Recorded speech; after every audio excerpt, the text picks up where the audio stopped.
Good evening all and welcome to TYT Community. It may not be evening where you are, but it's currently 1 AM in the morning here because I am Stephen Buckley and I'm coming live from Cardiff in the UK. Joining me this evening we have, as always, Jeff, who's fiddling about doing all of the technical stuff. Do you want to say hi, Jeff? I am your overlord for tonight. There's Jeff for you. And our only panelist alongside me this evening is Tom from FYI Nation. Or what's the program? I always get confused. It's FYI. The program is Some Say with Tom and Nikki. The actual network is FYI Nation, which we're simulcasting on tonight. So if you just want to listen and radio for your mind, we'll be simulcasting right now. Thanks, Brilliant. Jeff. Okay, so we'll get right into it because we've got a number of stories, and in fact, there's one story that I was maybe thinking of not putting in. Jeff, I may end up doing the 3-person baby story just because, you know, we might end up rattling through these relatively quickly. So to begin with, we're going to start off with Chris Christie and why everybody hates Chris Christie. So I'm one of these people who really does like kind of I know it will annoy some people, but I like the speculation of who's going to be running, who's going to be dropping out kind of shortly, who's maybe going to be vying for a VP run, all the ins and outs of the primaries, and we are currently at the very start of the primary season. And I love looking at statistics, and 538.com, run by Nate Silver, really good statistician. He knows exactly what he's doing with his numbers, and they recently came up with a graph showing kind of how candidates compare to previous candidates in relation to their favourability and how well known they are amongst GOP voters. So if we just bring up the graph here, is that up? It's up. Sorry. So if you see the graph there, Christie is somewhat of an outlier in terms of the rest of the field that he's going to be competing against.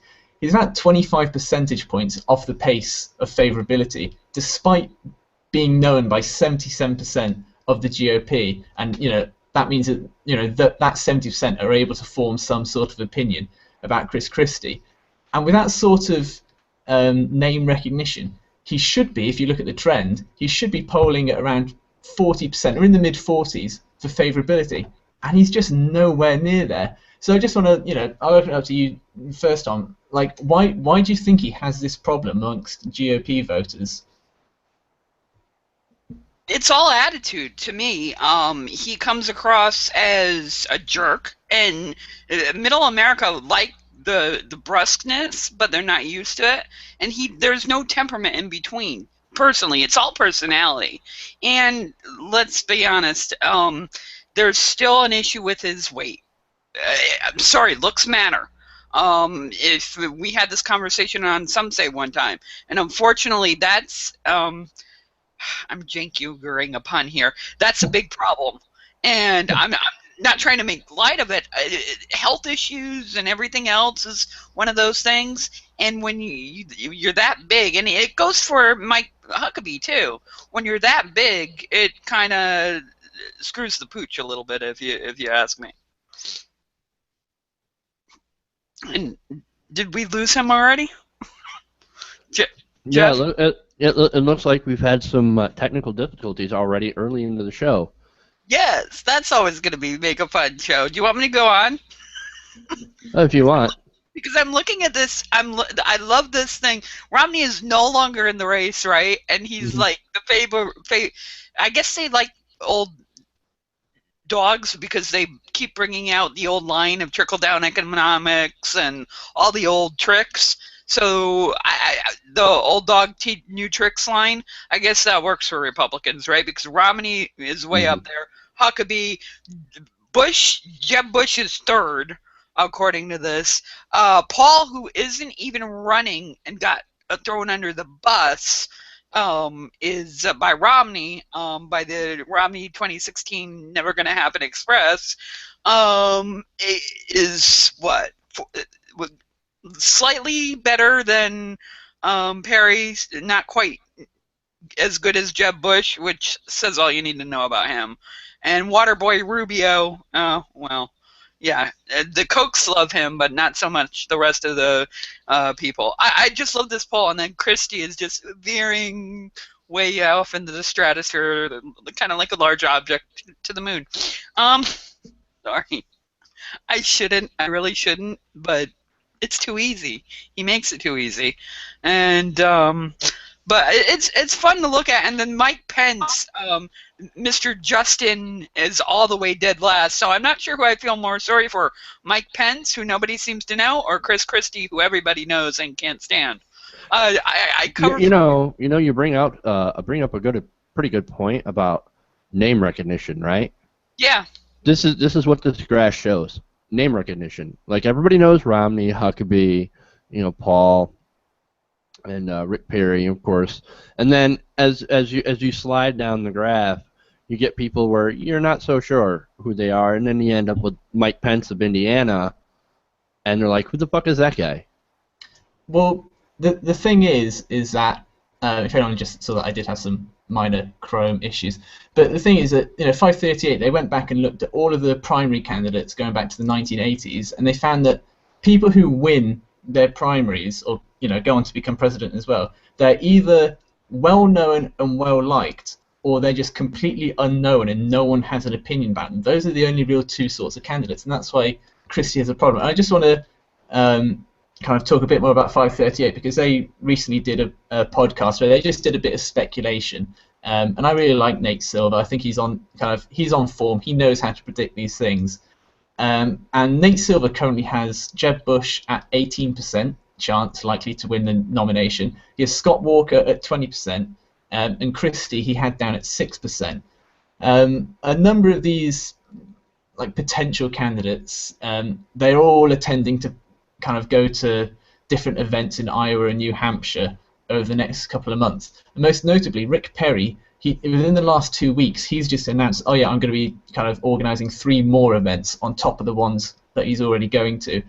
And I think one of the more interesting potential candidates who may take part in the debates is Carly Fiorina, who's the only serious woman candidate who's running for the GOP. She's announced that she's having 4 more events in Iowa and New Hampshire. And I think Carly Fiorina is one to look out for, because if she ends up going to 1 or 2 of the debates, maybe drops out after the 2nd or 3rd one, but shows a good, strong kind of campaign, shall we say, I think she's got quite a good shot at, maybe going for a VP bid. I was good. 2020.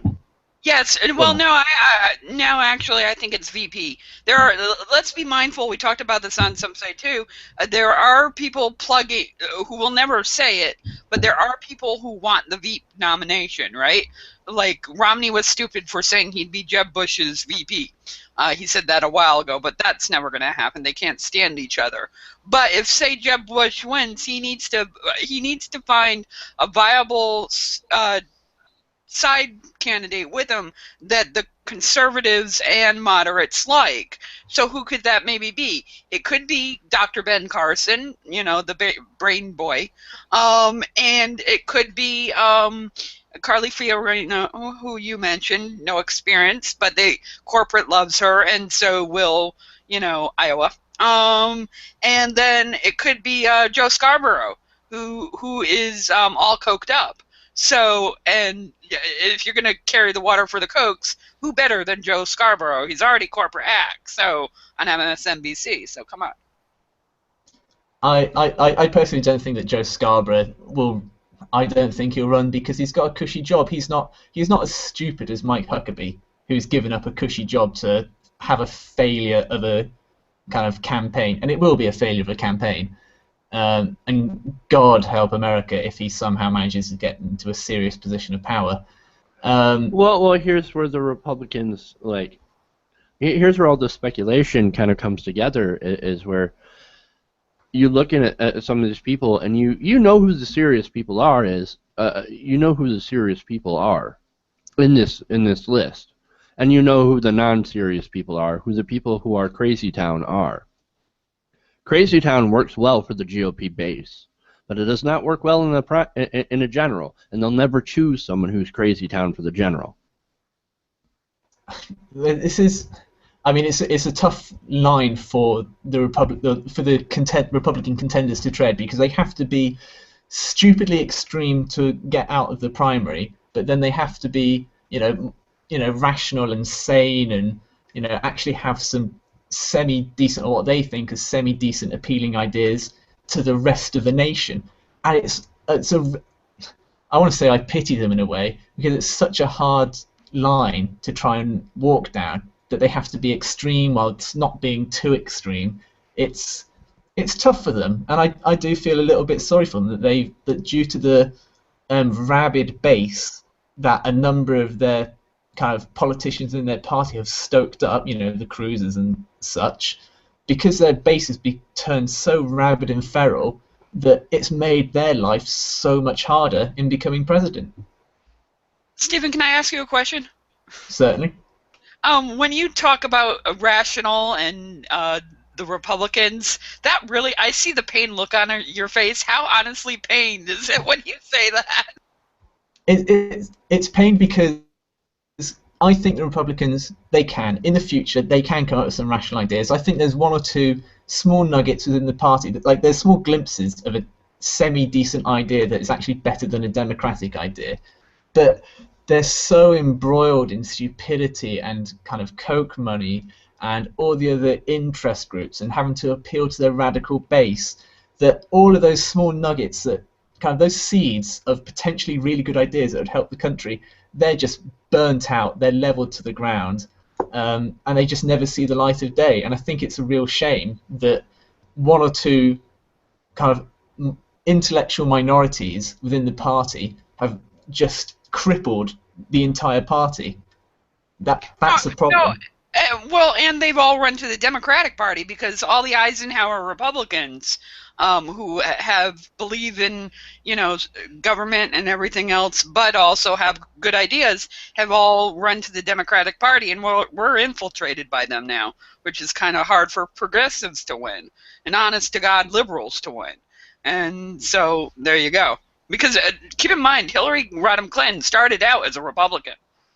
Yeah, I mean, before we move on, because I think we've kind of hashed this thing to death now, is that I think that were it not for, I don't know, I think social issues are the one thing that help the Republican Party more than anything. If there was no debate about social issues whatsoever, I think the Republicans would be absolutely screwed. If there was no guns, gods, or gays involved in any campaigning for the presidency or for kind of primary nominations, I think it would be a whole different ballgame in terms of actually having a good, solid, reasoned debate about how you spend and how you tax and how you build infrastructure in the country. But all of that is clouded in the absolute quagmire of all of these social issues. And they're important social issues, but I do feel that America does tend to get sidetracked a little bit too much with those issues.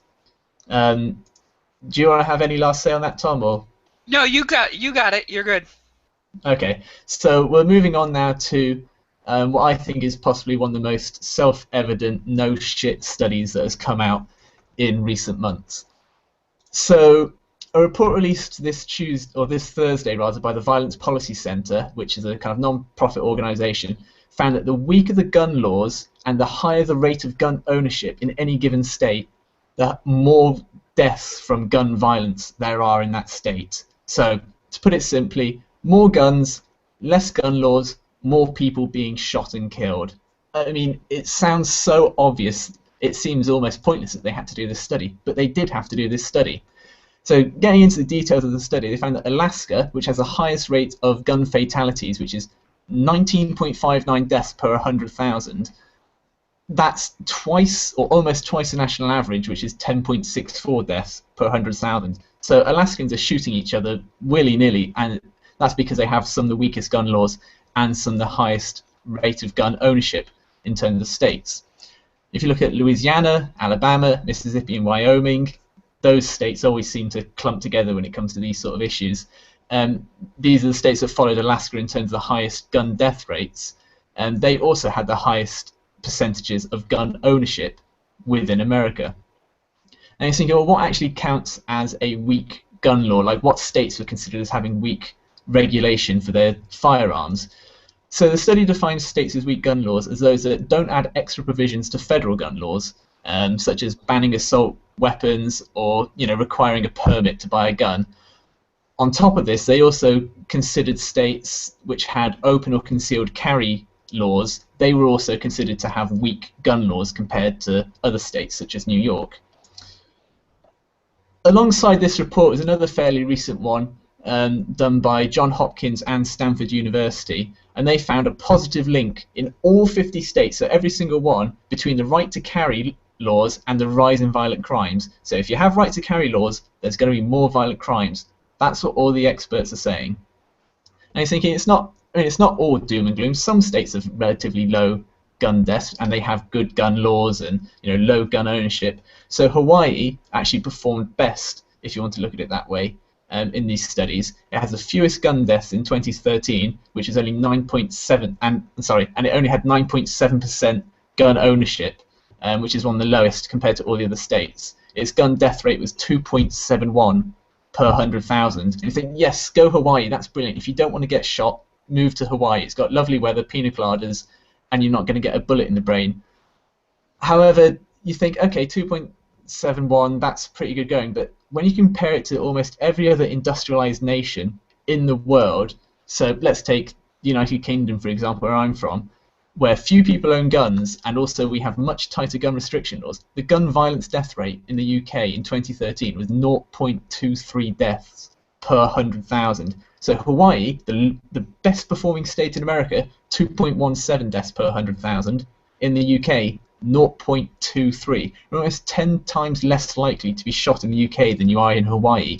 Now I know, before I open up, there'll be a whole ton of right-wing kind of gun nuts, kind of dribbling NRA fanatics say, yeah, but you have more knife crime and there's still more violent crime overall, and what about all the gangs and stuff in inner London and all of that? I'm not discussing that. That's a separate issue. The fact is, in America, the worse gun laws you have, the higher gun ownership rate you have, the more people being shot you have. It's a very, very simple equation, and it just goes to show it's a building mountain of evidence. And it's like you need to have stricter gun laws because that will save lives. So, Tom, what do you make of this study? I've always been a strong advocate for stronger gun laws, but this is one of those issues that breaks the Republicans. Most people want reasonable gun laws. But when you have the NRA putting so much money into the Republicans, you're never going to get an honest debate about it. It's just not going to happen. You're spouting facts and figures, and they're doing la la la la la la. They're not going to deal with that because they're getting paid. And until you have Wolfpack, wolf-pack.com, until you get MoveOn, or I don't care, whoever takes the money out of politics, until that happens, even if it's Congress, until that actually happens, you're going to be stuck on wedge issues like gay marriage and marijuana and who's more American than actually talking about reasonable gun laws that can help solve crime issues and lower murder deaths. Yeah, I mean, America's suffered. I mean, you're due another kind of mass shooting in America. Like the clock's ticking. You are due one. Any time soon, but it's one of those issues where I think gay marriage and marijuana legalization, they'll happen long before stricter gun laws in America. And if anyone hasn't seen it, I think one of the best exposés about how stupid gun laws are and the best way to argue against them. The Daily Show, when John Oliver was still there, he did a 3-part segment where he compared the US gun laws and compared them to what happened in Australia. You can find the clips on YouTube very, very easily, but Australia, they had a mass shooting in the early 1990s, and then they just said, okay, we're getting rid of all guns. This is ridiculous. We can't have this happening again. Politicians lost their jobs because they were in favour of the ban on assault weapons and stuff. But since then, they haven't had any mass shootings. They've had lower gun deaths in the country, and even people who were initially against kind of the gun buyback program, which they had at the time, now looking back on it, they say, yeah, they were probably right. I didn't need that many guns. I didn't need a fully automatic kind of assault weapon. I just needed a single hunting rifle if I'm a farmer. So it can be done. It can be done in a large country. I know America's population is, much larger than Australia, but Australia is still a large country. It's a democratic country. It's very similar to America in many, many ways. And, some of its politicians are corrupt. They have lobbyists there. They have the gun lobby there. But they managed to sort out their gun control laws without anyone getting harmed. A couple of politicians lost their job, but they saved lives, and those politicians were happy that they saved lives. Yeah, but see, here's the two problems with that. One, we have the Constitution, which has the line about the guns. I don't have my pocket Constitution handy, so sorry I can't give that to you, you right-wing conservators. But we have that. That's one problem. And two, as long as you have lobbyists like the NRA feeding campaign coffers, it's not going to happen either. Even the best laws are just not going to happen because of the NRA. And they feed money into the senatorial and especially the off-year elections where there's no president running, because that's when they win more seats, and that's when they are able to get people in Congress and in state legislators to do the most damage. Off-year elections where less people vote and the low-information voters are out in droves, and that's a wedge issue. How many stories does InfoWars, Glenn Beck, and everybody else do about Obama's going to take away your guns one week, the UN's going to take away your guns the next week, and then finally if Hillary gets in, she's going to take your guns? And who's done it? Name me one agency who's actually gone and done it, one president. It doesn't happen. But they win on this wedge issue because the vast majority of those freaks who are conservatives, not the ones who want gun regulation, because there are those and card-carrying NRA members. There actually are. But those freaks out there who are American sniper whores, those people are the ones who just are fanatical about it. And I say give them a flintlock, let them deal with that, and watch them try and fire that in a movie theater or in a school. It ain't going to happen. I feel like we need to make a distinction here. Like, there are gun enthusiasts, and then there are ammo-sexuals. Okay, the gun enthusiasts are the guys that, they got a couple of guns, they go out to the shooting range, they practice, safe gun sense, they lock away their guns in a safe, and they, make sure their kids can't get to it, and they're responsible, right? And well, yeah. Those are the gun enthusiasts. And then you go to the ammo-sexuals, and those are the ones that are carrying around guns in Walmart and saying, try and take it from me. I can't wait for you to try and take it from me. I'll shoot you right now. Those are the ammo-sexuals, and it seems like we need a distinction because when you make an argument against gun owners, it's pretty easy to lump those two in. But it's easy to make people. It's easy to make people who own guns feel like they're being lumped in with the ammo-sexuals. Jeff, with all due respect, I love you and your opinion, but with all due respect, how many times when we have seen a story about a non-ammo-sexual getting their child shooting a baby in the head because they were supposed to be the good gun owners who aren't going to Walmart, and that's when it happens. Or the mother getting killed who had an open carry license, was a good gun owner supposedly, and got herself killed. Look, Tom, I'm trying to like, kind of play the other side and be a bit more like fair. There's nuance to the different kind of groups within the whole NRA gun ownership population. There's different sections and populaces within that group. Right, and you have to appeal to those. They're not all raving lunatics who carry their guns around Walmart. I think Tom said that as well. But I think Tom's point is that it doesn't matter if they think they're the most reasonable, rational, sensible gun owner in the world. Accidents happen, and that's where the problem lies. Thank you. That's exactly it, and that's because I'm getting tired of defending the well-meaning. Because like that Molly, what's her face, who wanted Muslims to stand up. Where are the gun owners standing up, who are making the good gun owners look bad? Where are those people? Telling those to sit down and shut up. There aren't any. They get shouted down by the homosexuals. And I'm until I see that happen, I'm going to be rabid dog on all of them. I'll try and make consensus where I can get it, but they don't want consensus because they're being bought up by the NRA. I mean, two quick things, and I'll let you guys say your final points. But done. Okay. In regards to the Constitution, I mean, I know I'm just paraphrasing here, and the number of times I get told, "You live in England. What do you know about America and stuff?"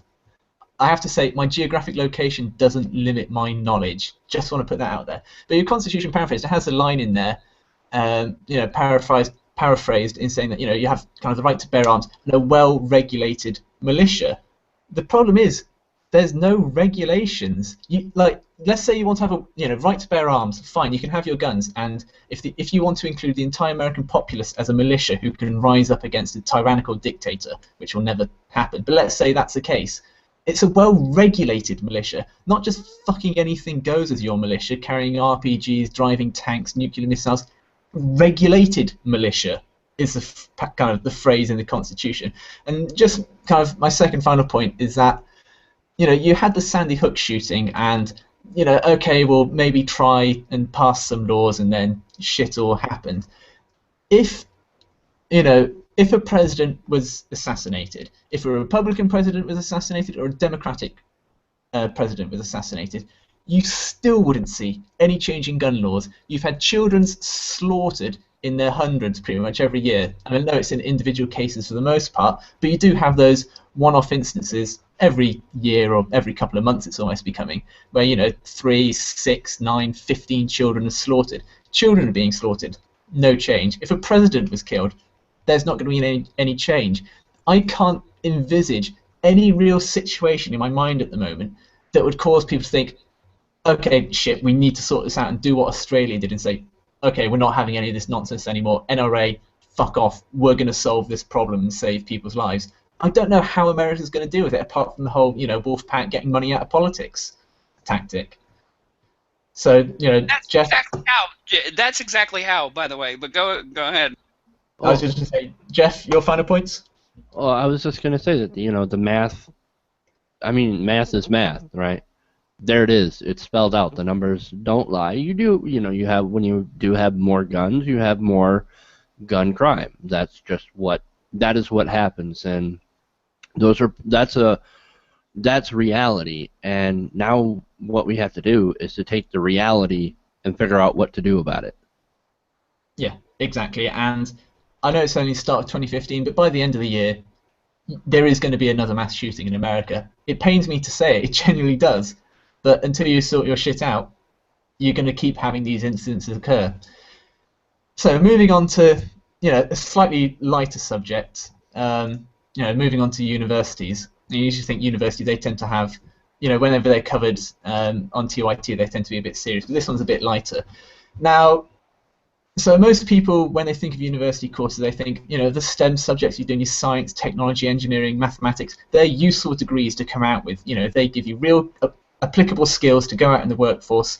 Whereas if you do your humanitarian type subjects, your humanities of kind of English lit, your philosophy, your history, your fine art, they're not really worth that much. And there's a number of classes within those degrees where you think, you can't be getting any credits for that. That's a complete waste of time.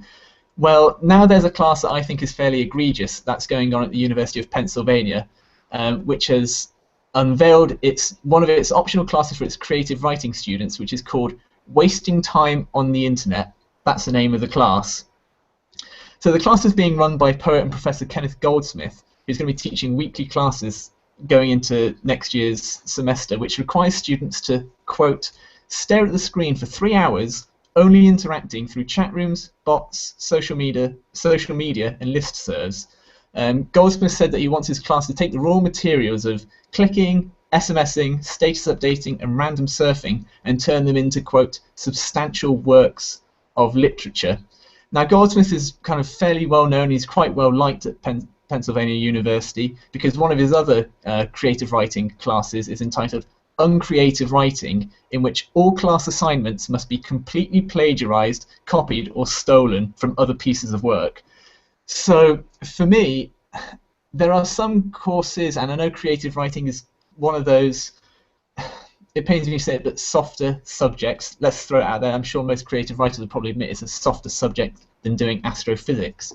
But this whole thing, yeah, just stare at the internet for 3 hours and just write whatever you feel about, that's the sense I get from what the class is.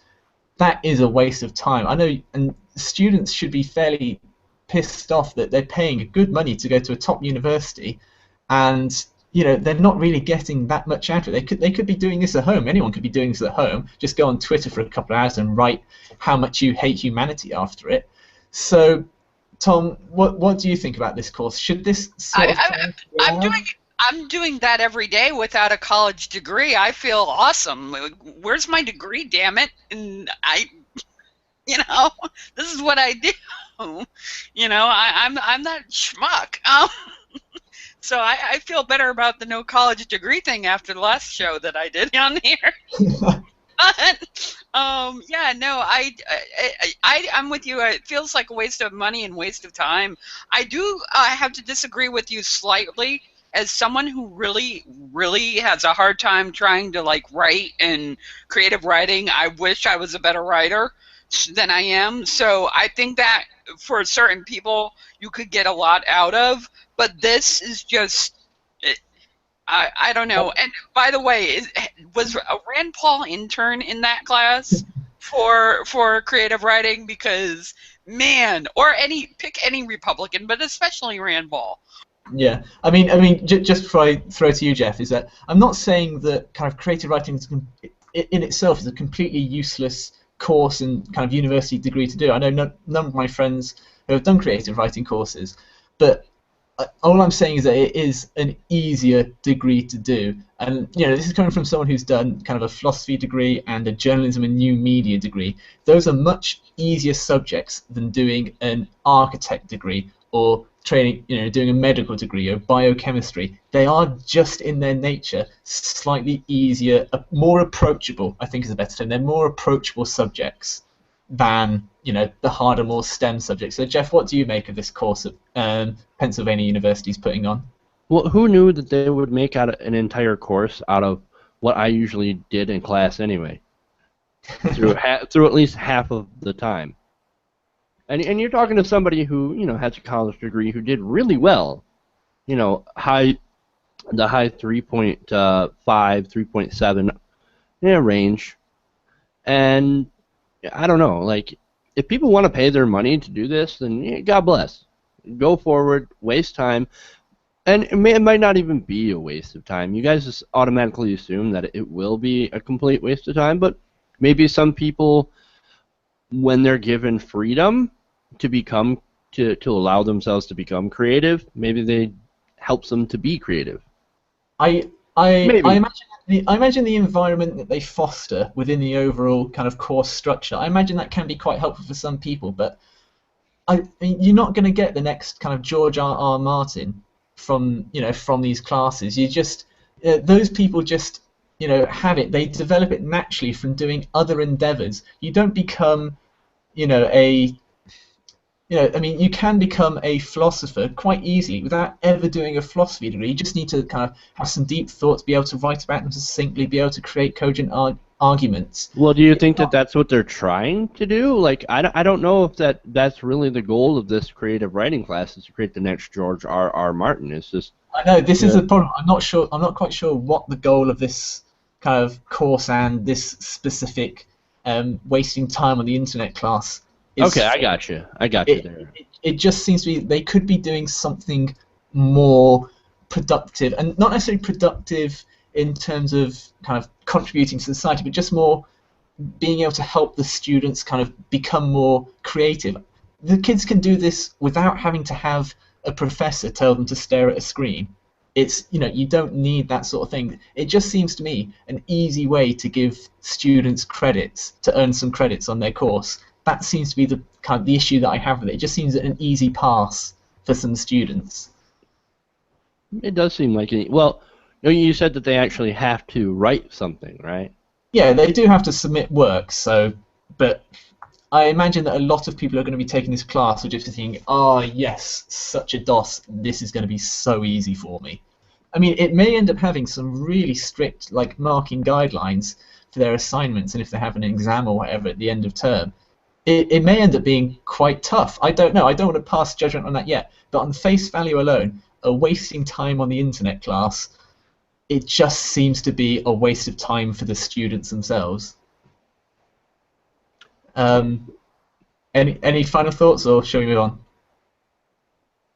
Yeah, you know, it's just one of those things where I just feel that they want to spend their money on it, that's up to them. And if they actually want to offer this class, okay, yeah, it's completely voluntary. You said it was an elective, and if they want to do it, okay. I don't have strong feelings either way.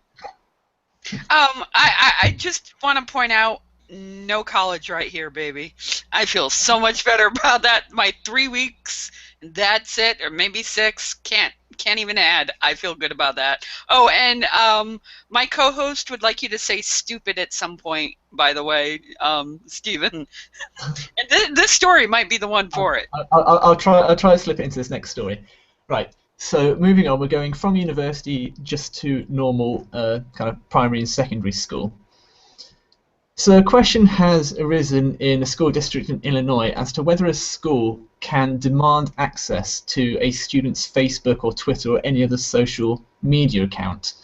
So recently at the start of this year, a letter was sent to parents at a school in a county in Illinois explaining that officials at the school, so anyone who works at the school, essentially the teachers, they're allowed to demand access to the students' social media accounts. And this has all stemmed from the fact that at the beginning of this year, a law came into effect across the entire state of Illinois that charges public schools with the task of investigating instances of bullying. It also expanded the definition of bullying to include cyberbullying, even if it occurs outside of school hours. So if you're sending hateful or racist or whatever mean tweets at 9 o'clock at night from home to a fellow class member, the school still has to investigate that sort of behaviour. Now the problem is exacerbated really by the fact that this has been combined with a law passed in 2013, 2 years ago, that allows administrators to request a student's login information when they think that cyberbullying is taking place or that other school rules are being broken. Now, whilst the new law that's just come into effect doesn't explicitly state that schools are allowed to ask for passwords, the old law only requires that schools have a, quote, reasonable cause to justify demanding a school's account information. Now, for me, my mother's the deputy head of a school, and she deals quite a lot in these sort of instances of kind of dealing with cyberbullying, kind of finding out what kids have been saying on Facebook and Twitter and stuff. And as far as I know, the school's policy, you know, you can't ask for a student's password and username and stuff. If you catch them doing something, you know, on the school system, or you find out, you know, just through publicly what you can online, then yeah, you can, even if they do something publicly online out of school hours, yes, you can still kind of suspend them or expel them for cyberbullying. But for me, I think the issue that I have with this is that both these laws, I think both of them are well-intentioned, and I think more and more these days bullying is moving more online. There's probably, I mean, I don't know, I'm just speculating, but I think there's probably less physical bullying and much more psychological bullying, and cyberbullying forms a large part of that. I think these laws are well-intentioned, but I feel that the way that they've been written has such a wide scope of abuse for administrators and teachers at the schools, where they can say, yeah, I think you're cyberbullying someone. Let me, you know, I have to have access to your Facebook. And I'm sure there's going to be cases now, you know, in a year's time, 6 months' time, who knows, where we'll find out a teacher's demanded access to a student's Facebook account, then they've gone on, they've downloaded a whole ton of pictures and, you know, stored them somewhere safely, and then they're found out, and then they'll get in trouble for paedophilia and what have you. I just feel there's such a wide arc of abuse that could happen here that this law really needs to be changed quickly, because I feel like it could end up doing some real damage. I mean, one of the other potential problems as well is that if the school thinks you're cyberbullying and, okay, they investigate on your computer and they find out, oh, you've been having underage sex, or you've been kind of taking drugs recreationally in your free time out of school, then the school can say, oh, we're going to kind of tell the police now that you've been doing that, and then you get in trouble for something which you weren't even being investigated for. I just think there's so many potential pitfalls of this law that I think something needs to be changed quite urgently. So I'll go across to you first, Jeff. What do you think of this law about schools being able to access kids' social media accounts? Yeah, I'm generally in favor with you, what you said about how there's just too much, there's just too many ways for it to be abused, and I think it's too much getting into, privacy, concerns. And like, I understand, and I agree that I believe it is well intentioned to cut down on cyberbullying. Nobody likes the idea of cyberbullying. Nobody likes, especially when you've had a lot of high-profile suicides and everything like that. But I'm really uncomfortable with the idea of getting into people's, even though they're students, into their personal accounts and holding them accountable for what they do outside of school. It seems like that's more the jurisdiction of the parent. Yeah, Tom? I'm gonna play the devil's advocate for this. I actually agree with both of you guys, but I'm gonna play with the school's point of view here. The reason they're twofold. We already have this in business, right? How many times have we seen like a company go after somebody who's done something or said something online and either fired them or whatever, or even a politician for that matter? Granted, you can make the argument they're in a public place, but this is kind of like grooming. Right? This is grooming to get prepared for a workplace environment. You're not supposed to bully in work. You're not supposed to make life miserable for others. So it's our pre-training. I know I'm taking the conservative argument for it, but let's be honest. This is where it goes. It's well-intentioned, yes, but they're preparing for a workplace environment. And let's also be honest with the whole parental unit thing being around, working 2 or 3 jobs and trying to put food on the table and everything else. How well are parents doing when we can't even stop mass shootings in America? Yeah, I do agree with both of what you said there. I think that it's only in one school district where, this school district, the letter was specifically sent out to parents warning them about this, that they may investigate their kids' social media accounts, but it is across the entire state of Illinois, and I think this law needs to be tracked quite closely and see any potential problems. It's like to think of teachers are well-intentioned and they want to do the best for their students, but we all know that is not the case at all. And so, yeah, as I said, there's so many pitfalls here that the law and the premise of the law, I think, is good. It's well intentioned, but it does need to be tweaked, because if there's cyberbullying during school time, using school computers or on the school Wi-Fi, yes, the school should be allowed to go in, should be able to say, let me look at your phone, what have you been saying? I think that's fine. But when you get into the whole out of hours, getting their login details specifically, if it's the case that the teacher is allowed to say, let me look at your phone, I want to see your kind of latest messages, I think you've been cyberbullying kind of Dave in 9B or whatever, then you're standing there with the kid, it can't just be the one teacher and the one student alone in a room looking at the iPhone. You've got to have another adult there, at least another student there or something as well, and you look through the phone with the child there so they can see that you're not doing anything wrong as well, and you set up these sort of parameters and kind of frameworks and safeguards, is both for the child's benefit and for the teacher's benefit as well. I think these need to be included into the law. They need to have some extra clauses there to make sure that everyone is fully safe and that there's less room for error and kind of wrongdoing because of this law. Yeah, I think I definitely agree with you that I like this law would be all right if they stuck with probable cause, right? We think you're doing something that you shouldn't be, or we think you've been sending messages from school computers in the library, and threatening letters and messages to fellow students, and we're going to follow it up with your parents and let them take care of it as well, and then see what you're doing here and maybe stop you from using computers, something. But being able to request it for their off time, I don't know, I just think that goes beyond, school was supposed to be for teaching children, not becoming babysitters. You're not meant to parent the kids. Right. That's what I'm saying. Because that's what we've hold on, Tom.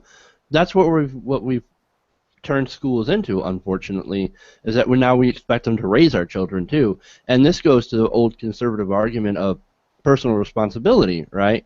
Well, you got to have some responsibility for your kids. Just one quick thing before Tom jumps in is that technically my teachers did raise me because my teachers were my parents, because I went to the same school where my parents worked at. So for some people that is an okay situation. But and Tom, I already know what you're going to say. You're going to argue about, what about the families that have to work, and I do understand that. No, it's not even that. You have parents that are hooked on drugs because we're not treating drugs as an addiction. You have parents that have too many jobs. You have too many. There are a whole slew of reasons, and not to mention these teachers are not getting enough credit for where it's due. And I'm sorry, didn't we already have the NSA for this? Aren't they supposed to be like checking and stopping terror? So let's just throw them into the. I mean, to make a little light of it, but seriously though, I agree with Stephen that we should have better laws. This law should be confined to the school grounds and not after hours. But it goes back to grooming you to be expectant of this, and I feel Alex Jonesy with this. But it goes back to grooming the student to just be accepting of it and be docile about it when it happens later in life. Because basically grooming them for the surveillance state? Yeah, Great. Exactly. Yeah, exactly. And that should scare every American that the state is now doing this and using it as the guise of bullying. And I really hate that I sound and am coming off like Alex Jones. Bothered me really a lot. I totally understand your point. I think it could subconsciously feed into the mindset of some people. But yeah, so hopefully this law isn't going to be abused, and we'll just have to wait and see as to what happens. In fact, I'm just going to say something now. You can probably take this bit out of the segmented clip that you put up, Jeff. But I mean, I've worked in schools. I've worked at summer schools for a while, and in the UK, it should be policy, and it should be policy in the US as well. That anytime, because I've worked at boarding schools, anytime you kind of search a kid's room or you search any of their personal effects, their bag or whatever, and in this, for this law, it would be their kind of social media accounts. Not only you're not allowed just to go into kids' room when they're not there and search, or search through their bags when they're not there if you think they have drugs or something. The child whose bag it is has to be there, and another adult has to be there as well. So for any kind of teachers out there or kind of parents out there as well, anytime your kids get searched, you should demand, was my child there when you were searching through their stuff? And also, was there another adult there? Because I don't know what you could have been doing with my kid. That should be kind of a law that's part of. That should be the policy and the safeguarding guidelines of every single school in America. That's just something that should happen because it protects both the adult from being accused of anything, and it also protects the child. Yeah, I just want to throw that out there as just a little bit of education advice. So the next one, moving on to more media-esque based stories. This one's quite a short one. So those of you who know me, I'm doing a PhD in media and how the mainstream media uses emotion in kind of YouTube and online videos. And I always find it quite sad when I see large mainstream news organizations just trying to do gimmicks and stuff just to try and get some more viewers. And CNN recently had a bit of a gimmick with Rand Paul, just to show, yeah, we're hip, we're new, we know how to use new media in journalism. So Jeff, if you want to run the video.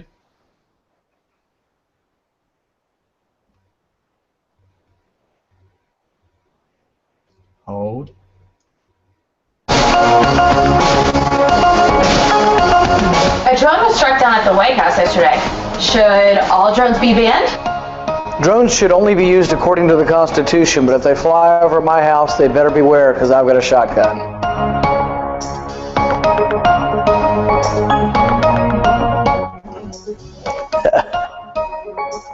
Maybe, but I think they may have to make the fence and guard the fence a little bit better than they've been doing lately.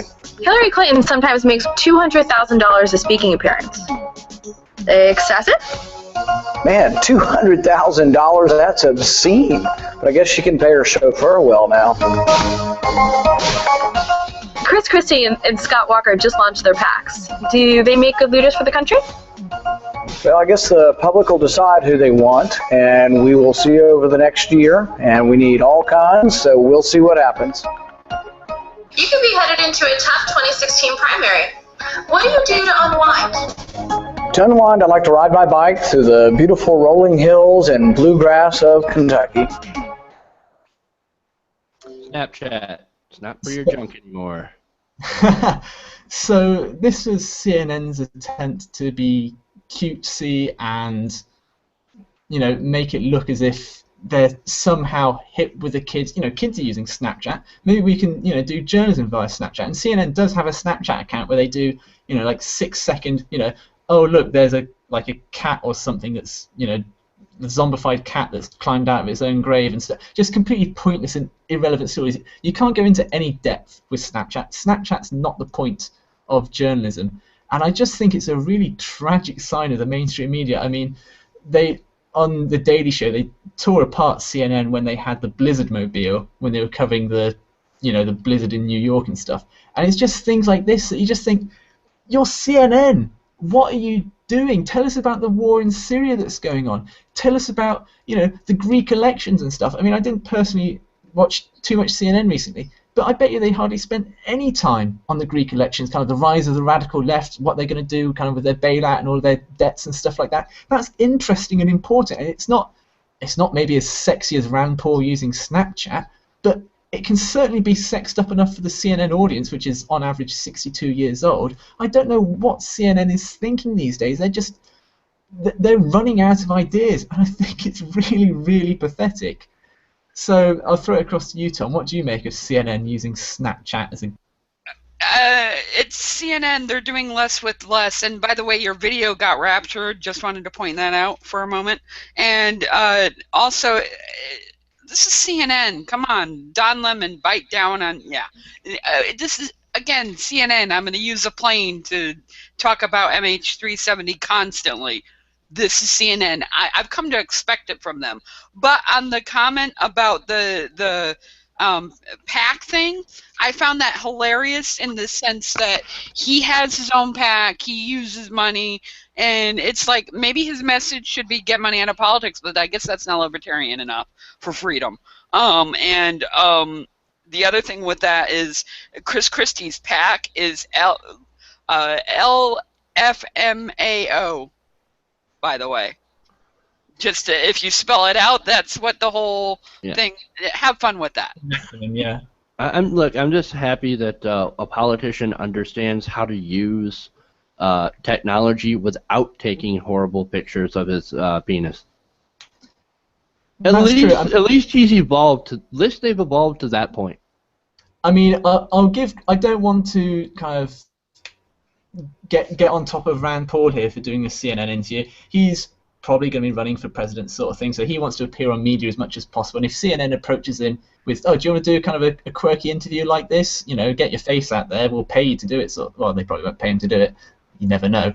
But, you know, I don't blame Rand Paul for doing this, and he shows that he's fairly au fait with technology, more so than, you know, Jeb Bush's person, I imagine, or Chris Christie, or certainly Huckabee, or Carson, or any other the intellectual rejects on the right. But so he's going to have probably the greatest online outreach for kind of young voters and stuff, and that will end up helping him somewhat when he goes through the Republican primaries. But it's CNN that I really want to just kind of shit on here, because I don't understand, like, why can't they conduct just a normal interview? Why do they have to have this quirky thing? Why can't they do real journalism? It just amazes me that they're having to do gimmicks now. It's so depressing. Stephen, one, where's the dignity of the office? He's running for president. Obama got crucified just recently because he did all these YouTube interviews with YouTube people.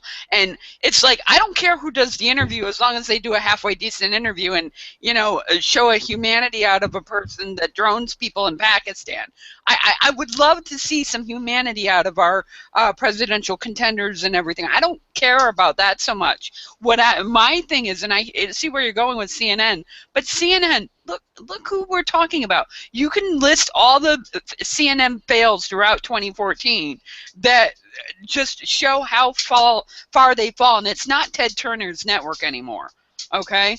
And we have to recognize that and get over it.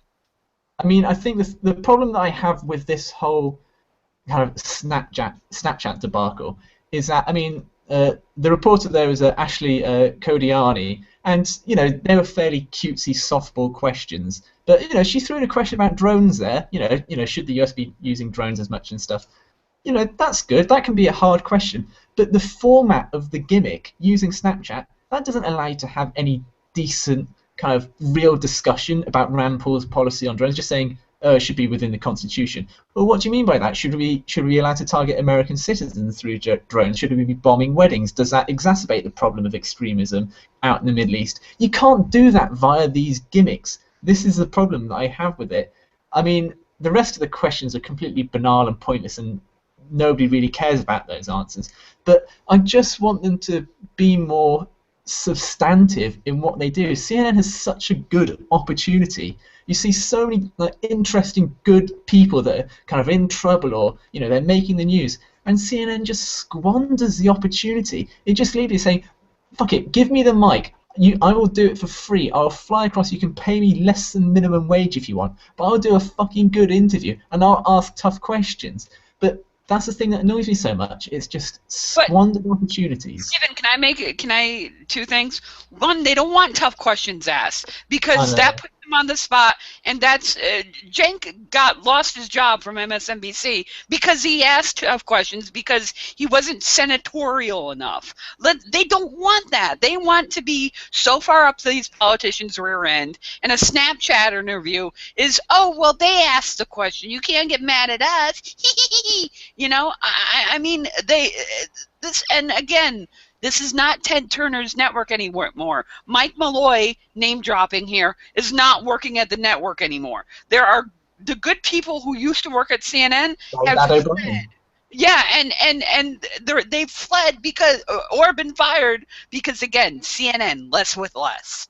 Yeah, I mean, I'm giving a guest lecture to some PhD students in about a month's time. And I've called it kind of the dark arts of cable news, and it goes precisely to this point that they use. One of the dark arts that they use is softball techniques, and most of the kind of TYT fans or anyone who's watched TYT knows that it's all to do with access in the media. If you upset someone or you insult them or you make a slight against them, they're not going to come on your show again. That could have a negative impact on your ratings.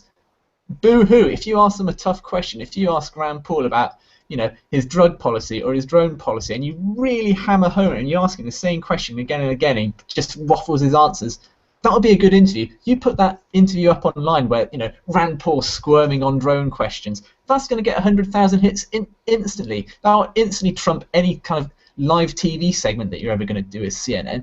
They are just so stuck in the old world that time's ticking, that like the sand is dripping out of the timer, that eventually they're just hourglass. Yeah, they're gonna run out of viewers. Their viewers are gonna die off, and people are gonna move online. Well, and here's the thing with that: they're old school media. They were started in the late 80s, early 90s, and I understand that. But I hear what you're saying. And here's the thing: if they did an interview like that, what they should do if the senator refused to come back on CNN, instead of being all capitulating and be like, MSNBC, tearful apology, they should shame them to come back on. They should be just as bad as the Republicans are. Oh, you're putting us in the penalty box? Bitch, here's our penalty box. We're going to shame you until you get back in the seat. We're not going to kiss your ass. We're going to make it worse for you. But you don't see that. The politicians need to be afraid of the media. They're supposed to be the fourth estate. And that's why TYT and shows like mine and everything are good. Alternative media is good because they do that where CNN doing less with less fails. Yeah, I agree. And just my final point before we move on then is that if no one's been able to guess by now, I'm British and we have the BBC over here. And one of our best political interviewers, he's recently just retired, was Jeremy Paxman. and he said that whenever you're interviewing a politician, you should keep asking the same question over and over again until either A, you get a reasonable answer for the question that you've asked, or B, you've asked the question enough times that any reasonably intelligent viewer will understand that the question has not been answered by the politician. And the reason why Jeremy Paxman is allowed to hardball and really get on top of politicians is because politicians have to go on the BBC here. They're not going to get their message out on ITV or Channel 4 or Sky News. They have to go on BBC. And I think CNN's almost just too afraid to go out and say, people are always going to have to go on CNN. We have the brand name, we have the recognition. It doesn't matter if we insult them a little bit here or there. They still want to come on CNN because we have quite good ratings. I mean, arguably, but they still have quite good ratings. And so that's the problem, is that they're just so afraid that it's just sad. And as I've said it before and I'll say it again, it's squandered opportunities by the mainstream media. So we're going to move on now again to another media-esque story involving Fox News and one of their... I don't like using the term bimbo because it sounds derogatory, but this woman is offensively stupid. So, moving on to Fox News and the rape culture that is currently going on in America. Recently, certainly in the last couple of years, definitely within the last couple of months, rape culture on college campuses has really come to the forefront of the media's attention. And it's led to a number of kind of college campuses enforcing a number of laws, such as sorority offices issuing bans on members attending fraternity parties at the University of Virginia, for example. Another recent example is Dartmouth College, which is notorious for being a party state, as having to ban hard liquor on campus in an attempt to somehow reduce sexual assaults. And so with all these college campuses enforcing all these new laws, Stacey Dash on Fox News had this to say in regards to the matter.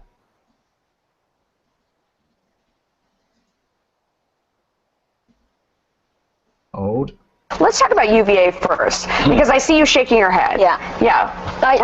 I just Do you think it's ridiculous? Ridiculous. And I think I think it's a good thing for the good girls to, Women, they're over 18. Women, okay, sorry. Yeah. Women, not, to be told, stay home, be safe. The other bad girls, bad women, or the ones who like to be naughty, might go out and play and get hurt, and then, but the other thing about this is that it then blames the alcohol instead of the person who overdrinks. So, it's like the same thing with guns. Guns don't kill people. People kill people.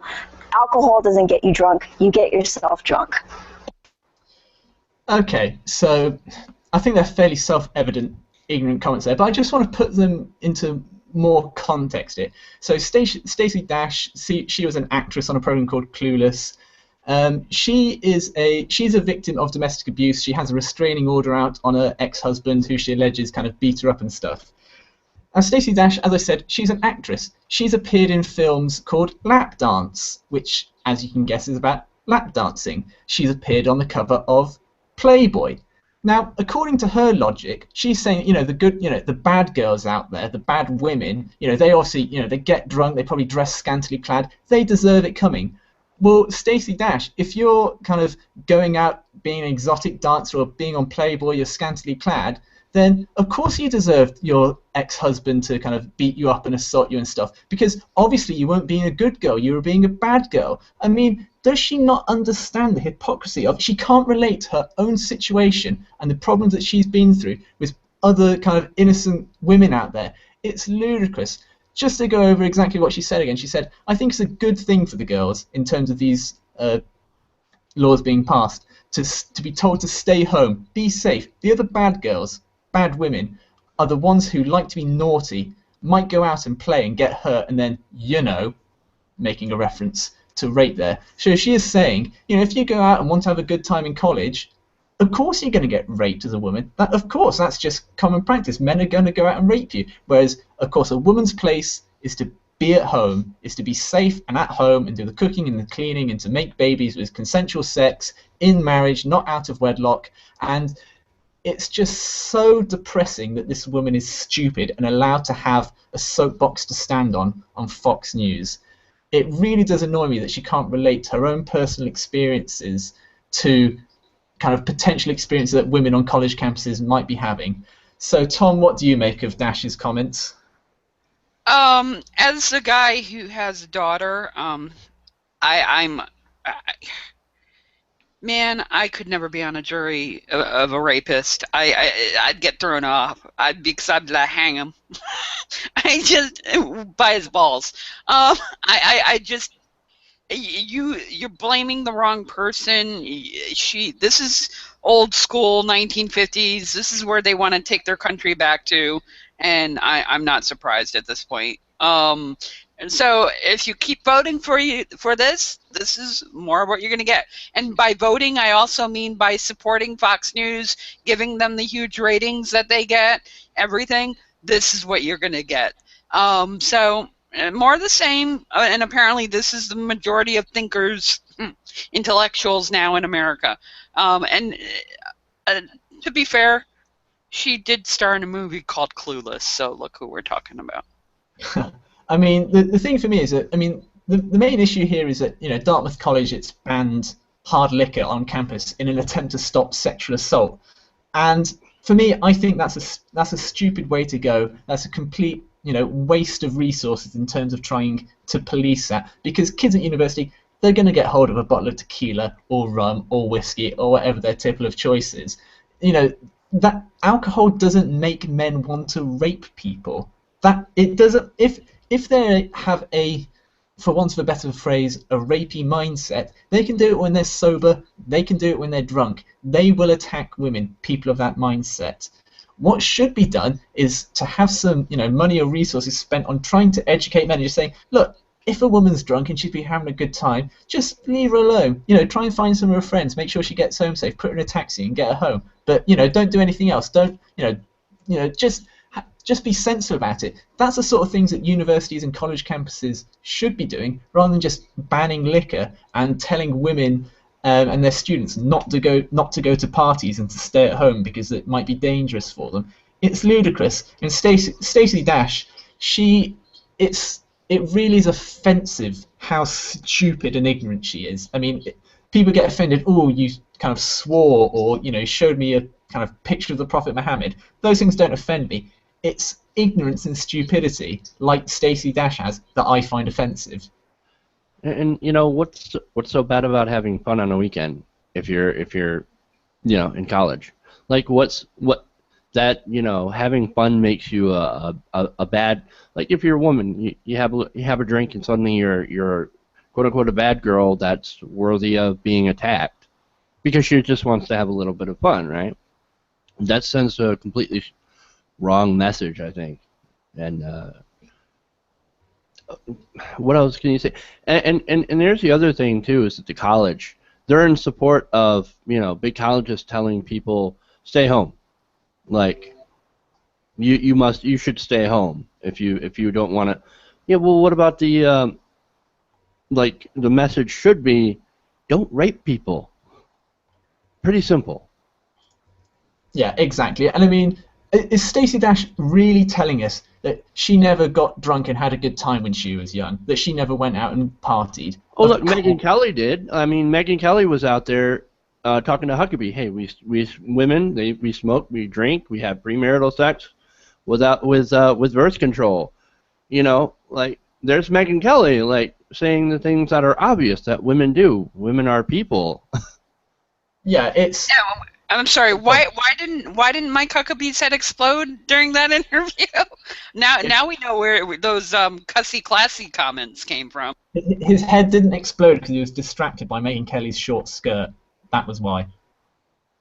So that was an epic kind of smackdown by Megyn Kelly to that. Hey, and it goes to this to the message, you know, like Stacey Dash was saying. Well, you should stay home and be a good girl and don't do any of that stuff. Don't have any fun. Don't go out and party in your college years, or else this is going to happen. But you're saying that you're putting it all on the woman, right? And you're letting the men go. To like, any of the guys can go up. It's a double standard that a lot of women hate. Like, I talked to my wife about this stuff. She hates that double standard. She's like, what do you mean I can't fucking go out and have fun? What the fuck? Exactly. I mean, my final thing before we move on is that, you know, Stacey Dash's comments makes pretty much every single suffragette, you know, just spin in their graves. You know, they fought to get women equal rights, and there's people who have some sort of position of power who are telling people, no, women aren't the same as men. They have to be treated as docile and fragile and have to be kept at home. It's ludicrous, ridiculous, and it's offensive. And every woman should find Stacey Dash's comments offensive, regardless of whether you think, you know, it's a woman's fault or not. That's beside the point. She shouldn't be saying that women should be kept at home because they're too fragile. It's ridiculous. Can I ask a quick question, real quick, before we move on? Did Stacey Dash immediately remove the restraining order from her husband after that appearance on Outnumbered? I hope she did, because it was not her husband's fault by going what she said on her appearance. Because if she's going to be consistent, she should have removed the restraining order and then immediately apologized for not making a sandwich. Yeah, I doubt she did. Do you guys, before we move on to the fun final horse story, do you want to do the three-person story or not? The three-person baby story? I'm game for a three-person baby story. Okay, it's up to you. Okay, it's a little bit complex, but I think kind of my take on it is maybe not the right thing to take away from the stories, but we'll see how it goes. It's a UK story, so I found it relatively interesting. So the senior church figures have called for the UK government to block the creation of babies from three people. It's kind of using choice three-person babies. The Church of England and the Catholic Church in England and Wales said it was not clear that the techniques, which is adding a donor's woman's mitochondria to another woman's egg, was particularly ethical. Now, the procedure was intended to stop deadly mitochondrial disease. Mitochondria are just little parts in the cell that convert food into energy. That's essentially what they are. And about 1 in every 6,000 babies is born with a form of mitochondrial disease, and it can prove fatal. This mitochondrial disease, it can be passed to the child from the mother, and the proposed scientific technique involves adding healthy mitochondria from a donor woman to the egg of a mother, which is then fertilized by a man who is the third person in this equation. Now, the Reverend Brendan McCarthy, who's a Church of England advisor on medical ethics, said, quote, "We need to be absolutely clear that the techniques that will be used will be safe, and we need to be absolutely sure that they will work." He also said that the ethics of the issue should be properly discussed before a decision was made, adding, "What's the rush?" Now, this procedure has been in consultation. There's been lots of different times for different kind of groups to kind of talk to the government, to talk to the scientists, and it's only at this very last minute that the Churches of England and Wales and the Catholic Church have decided to announce their opposition to three-person babies. And I mean, there's a letter signed by 40 scientists from, I think it's 27 different countries, saying the team in Newcastle University that will be doing this procedure is world-class. You know exactly what they're doing. They're on the forefront of this sort of procedure. It can save lives. You know, they're trying to help, you know, humans, you know, and fetuses. Surely you think that that's what the Catholic Church would want. Now, the issue that I have here is that there's the Church of England and kind of, I mean, they're not bishops, they're just reverends and stuff, but they're advisors on ethics to science boards. They're managing to have some say and influence on scientific and medical procedures within the United Kingdom. And for me, this blows my mind. There are, yes, you know, pastors and vicars and ministers, they have some idea on ethics and what's right and what's wrong and stuff. You know, if they did a theology degree, then they know something about that. But in terms of medical ethics and medical procedures and safety and risk and all of that, they've got no idea. They've absolutely. You wouldn't have a bishop in an operating theatre unless they're administering last rites. It's ridiculous to me. I mean, I know we have kind of bishops in the House of Lords here in the United Kingdom, which I think is offensive as well, and they should be kicked out immediately. But I mean, what do you guys think about, you know, the religious in the United Kingdom having some say as to what medical procedures should or should not happen for people. Tom? I want to replace the bishop with a rook. I got nothing. I thought I'd have more than that, but I got nothing. I think it's ridiculous when religion and science encroach like this because of all the ills that religion has done to scientists. The guy who got killed by this is why I didn't go to college. The name escapes me. George Tiller? Are you thinking of? Well, Dr. Tiller, but no, he's one recent one, but I'm talking about the actual Catholic Church. Who was they apologized for? Michelangelo, was it? Galileo, I think. Thank you, Galileo. The Star Trek. There we go. Brain fart. Sorry. I'm live. What can I say? That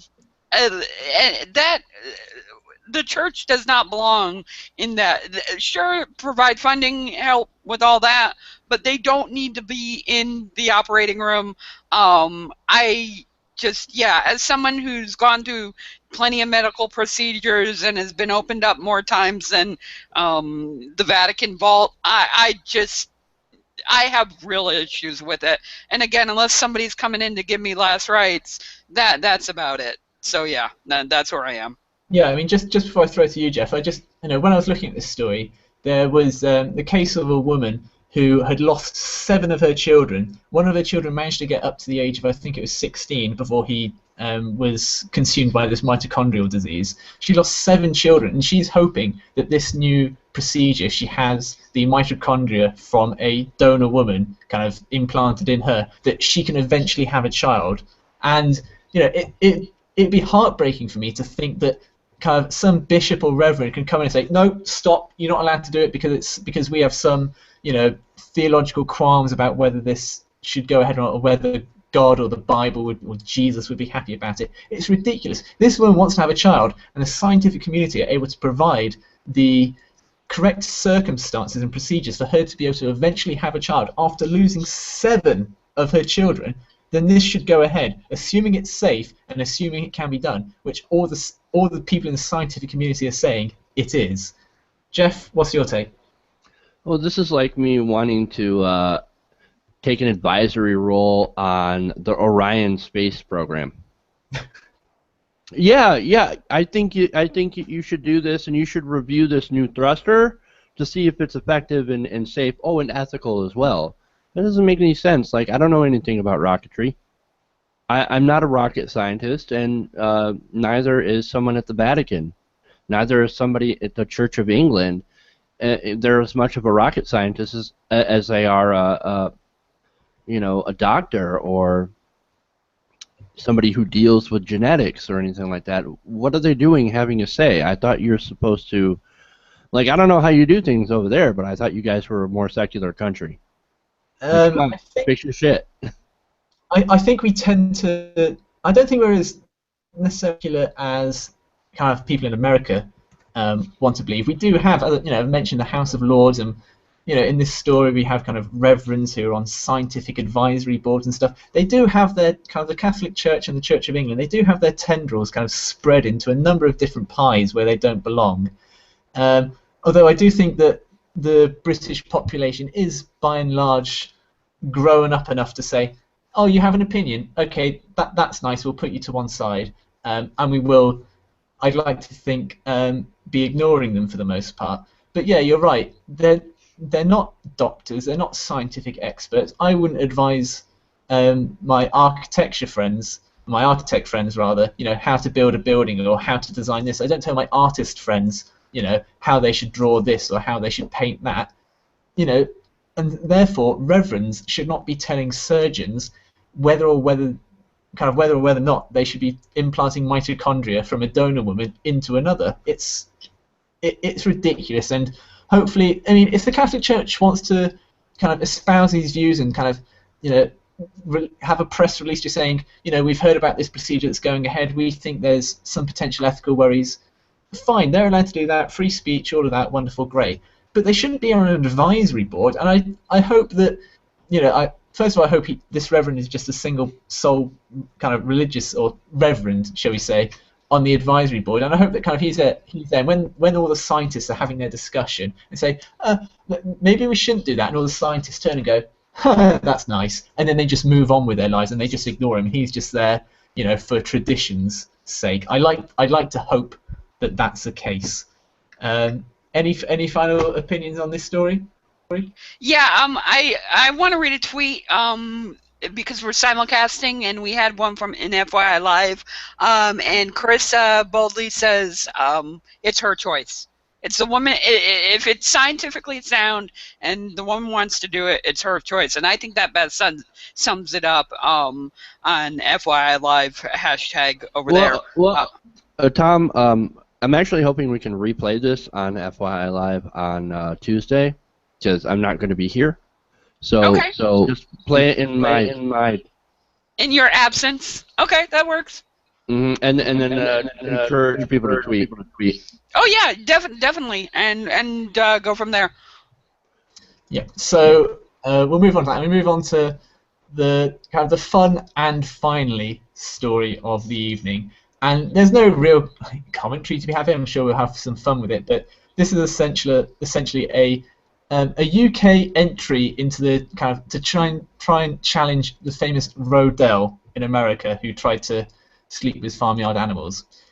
So, sexual deviant Alan Barnfield was found, quote, sweating profusely and smelled strongly of horses when he was found by police officers at Oak Tree Stables in Doncaster, which is in England. He was allegedly acting suspicious before being witnessed putting something around the neck of a Shetland pony and then leading two animals into a dark, wooded area. Police arrived at the scene after being called and searched Barfield's rucksack looking for items that might have been used to commit theft, or maybe he was pony rustling or something. What they found were several cans of Lynx deodorant, a length of white electrical cable, a handheld water sprayer, cloth, a metal dog collar, and metal dog chain rather, and 2 bottles of Lucozade, which is a UK energy drink. Horse DNA was found on a sample taken by Barfield, who had bestiality images and film on his mobile phone. So, in essence, without saying it, this article has said this man has probably fucked 2 Shetland ponies and then tried to cover it by wearing some deodorant. And it's just sad, really. I mean, obviously the guy needs some help, needs some psychiatric help. But I just thought it was amusing that the headline of this story was, "Man accused of having sex with Shetland pony smelled strongly of horses." I imagine if you fucked a horse, you probably would smell a fair bit like horse. Yeah, what else would you smell like? Would you smell like sheep? Come back to me. Give me a minute. Tom's trying to come up with a Jenkish pun. I mean, there's a famous case of Rodell in America who slept, he was in love with the horse. Yeah, I was going to say slept with sounds like it's just a one-off sort of thing, but no, he was in love with the horse. Not only did he sleep with the horse once, and he was banned from seeing that horse ever again, that didn't stop him. He came back to the same farm and fucked the same horse again. He loved that one particular horse. Didn't he give it VD too? Yeah, and he also gave those horses venereal diseases. In this article, the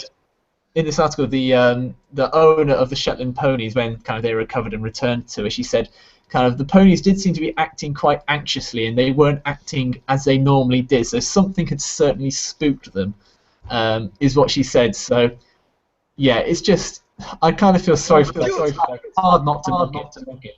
Do we know if the ponies got drink beforehand? Were they good girls or bad girls? I'm sorry, I had to tie it in from our previous. I mean, it's like, obviously this is, and people can do with what they want with their bodies, and get scorned and mocked for it. I'm all game with that because they deserve it. I don't necessarily think it's a mental issue. I think he just needs to get laid. I think he just needs some loving. And this was an act of desperation. At least I hope it was an act of desperation. You can just imagine on his Tinder profile, "I once fucked a horse," and he's got kind of a selfie of him with a horse there. I mean, I do think, I mean, to class bestiality as a kind of a psychiatric condition, that's because it's more of a fetish, and you can't really call all fetishes, kind of psychiatric. I mean, then again, paedophilia can be classed as one, so maybe. I just think it's a bit sad. I mean, no doubt there'll be kind of American right-wingers who kind of have read this story and say, oh, what next? He's probably going to want to marry the horses because if the gays got married, then, if he's in love with the horses, he's going to marry this Shetland pony. Why are you giving Mike Huckabee a chance at this? Come on, man. That was and it was premarital. God damn it. You just have fun. This gives new meaning to riding a horse. Sarah Palin would be proud. And I love what they found. They said they found a bottle of deodorant, white electrical cable, a handheld water sprayer, a cloth, just a random cloth, a metal dog chain, and 2 bottles of energy. Well, you got to have your energy drink, right? But what the hell's everything else for? I mean, what was everything else for? I mean, maybe potentially he was thinking, if Vladimir Putin can ride a horse naked, I can ride a horse naked. He just forgot to wear some trousers and went that one step further. Well, I'm still. Sorry, Jeff. No, I'm still curious about what the electrical cable and the handheld water sprayer is all about. I don't understand. Like, why do you need that? Is he an electric-powered enema? I get the chain, but I don't get everything else. This is bizarre. This is, in fact, probably an even more appropriate phrase to use it. Well, horses for courses. If he wants to do it, he should be allowed to do it. That needs a Yeah. And Stephen, you got raptured again video-wise. Just saying, this is rapture count 3 for you. Brilliant. I can still. I think my audio is still fine, but. Yeah. Just video. Oh well. Well, it's the end of the show anyway. That was the final story. So, oh no, I'm back now.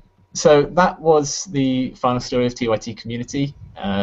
On the 1st of February. Well, it's 1st for February for me, but it's still probably January for those in America. I just do my own plug, which is Twitter at StephenJCBuckley. I have nothing else to plug, so Tom, you can plug away your things if you want to. That's what the electrical cord was for. Sorry. The Subsay with Tom and Nikki every Monday through Friday at 3 o'clock. We're going to have Truth Seekers Nation tomorrow at 5, and a whole bunch of other stuff on FYI Nation replaying, so that'll be fun. Thank you for the opportunity again, Jeff. Really appreciate it. And you got some listeners on FYI Nation out of it, too. So not just in the typical YouTuber thing. Yeah, and we do plan on doing a replay of this on Tuesday. I will not be doing the radio show on Tuesday. I got some things I got to take care of, but I'll be back on Wednesday through Friday on FYI Nation to do Around the Nation, my little radio show that I enjoy doing every 2 p.m. Eastern. Tune in live or watch our clips that go up on YouTube every day. I'm just, I put the clips up from the show. And, watch them, like them, share them, and, if you can, listen to us live. But that's about all I have. I believe Stephen is frozen. Either I'm frozen, but I'm audible. Yeah, I'm good too. Okay. All right. Is everybody ready to end the show tonight? Yeah, I just gave a thumbs up even though you can't see it. But the best thumbs up ever. The best signal. Like, you're trying to keep it on the DL and it's like, fail. All right, thank you everybody. We'll see you next week.